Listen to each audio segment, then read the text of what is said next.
Hey guys, if you're planning a wedding, you know that it is a lot of work. Not just a lot of logistical work, but also a lot of emotional work. If you're looking for a way to authentically manage and process your emotions through the wedding planning process, then watch through to the end of this video because I'm going to share my 4 essential tips that I learned from my favorite book about wedding planning, The Conscious Bride. Now, before we dive into things, make sure you click that subscribe button and hit that notification bell because every Tuesday I release videos about how to live an intentional, impact-driven life. And yes, that includes having the wedding of your dreams. I'm Komal and I just got married twice. Yes, we had 2 weddings and it was an insane planning process and I went through a whole spectrum of emotions that I learned to process with the help of this little book. Now, let's get into my 4 key takeaways from The Conscious Bride by Sheryl Paul. Lesson 1, majority of the conflicts that come up between you and the people around you have very little to do with the actual wedding and the logistics of your wedding, and so much more to do with your changing relationship with that person. Now, we've all heard these stories about bridesmaids who end up dropping off because of interpersonal turmoil with the bride, of parents of the bride or groom fussing and fighting with them for the most mundane of things. A lot of conflicts that can come up around the wedding just seem so nonsensical. But the thing is, at the root of that pain, at the root of those emotions, at the root of that blow up is love.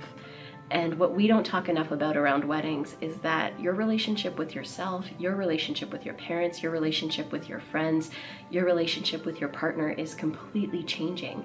And we have to honor and respect that as we go through the process.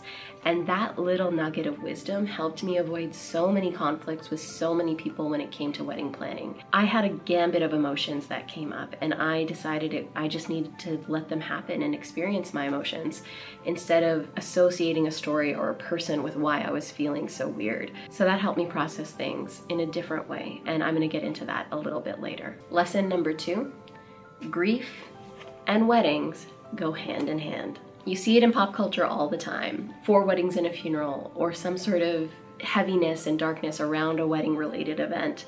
And we see these references because there is a lot of grief that happens around a wedding. As a bride or as a groom, you are letting go of parts of yourself as you move into this new union and partnership with your life person. You have to let go of different behaviors. You have to let go of former versions of yourself, of single you, of unmarried you, of the you that was daughter first to your parents.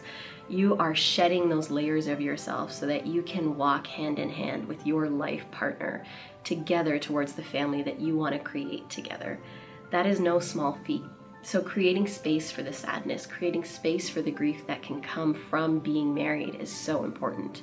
A quote from the book is, "Whether or not we honor death's presence, it still exists and does not need to be something we fear around our wedding. On the contrary, the more we embrace the elements of loss and sacrifice, fear and loneliness, the more fully we can embrace the full powers of our beauty on our wedding day." On the flip side of the last lesson is this. You get to choose who you want to be as a wife. You are looking forward to a blank slate. What parts of yourself do you want to keep? What new habits or beliefs or experiences do you want to hold as you move forward into this new chapter of your life? You get to define the woman that you want to be moving forward or the husband that you want to be moving forward. And it is an incredibly beautiful time. Sheryl says, "When a woman is on the threshold of marriage and on the verge of stepping into a new identity, she is given an opportunity to assess who she has been within her current identity as well as who she will become as a wife. All transitional times afford us the opportunity to redefine who we are. When we are in between identities, we become like a blank slate on which our past, present, and possible future are illuminated." She suggests journaling or just being in a state of awareness so that you can think about the things that you want to discard from that past life or that past version of yourself or current version of yourself so that you can better define who you want to be moving into this next phase. This was a really cool part of the process for me and is one that I'm still kind of reconciling with. I mean, it's all so new, but it's truly transformative when you let yourself think of it this way and not just get stuck in the details of the wedding itself. It's so key during this phase to take time to intentionally plan this next phase of your emotional growth. So, are any of you watching on the cusp of or the other side of a huge transitional life moment? If so, comment with warrior below. Now, the final and most important lesson from this book is to feel your feelings. I could not have predicted any of the emotions that I experienced and why I experienced them during my wedding planning process. When it came closer to the end of the planning process, I would just have days where I was so sad, and it wasn't for a particular reason. I didn't have a story about it, but I just had the feeling come up in my body. And through the process of wedding planning, through being intentional and working with my mindset coach and reading this book and just being very thoughtful, I was able to move those emotions through me without having to identify them and having them own me. This is a really beautiful practice that comes with a lot of mindfulness and intentional work. But at the core of it is just letting yourself feel your feelings. Don't feel shame. Don't feel shame. Don't judge yourself for any emotion that comes up.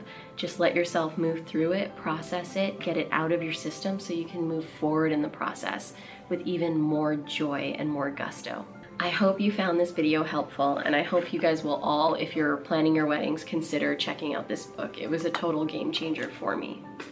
Now, if you're recently engaged and are looking for some advice to deal with the onslaught of emotions, check out my video from last week.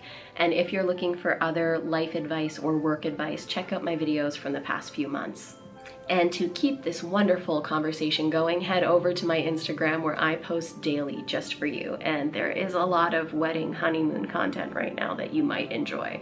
Now, if you're getting married and were surprised by the emotions that you're feeling, or just want to share a little nugget of what the experience has been like for you, leave a comment below. Now, before you go, make sure you give this video a big thumbs up, hit the subscribe button and the notification bell so you can be the first to know when I release videos every Tuesday. Can't wait to see you guys next week. Until then, my warriors.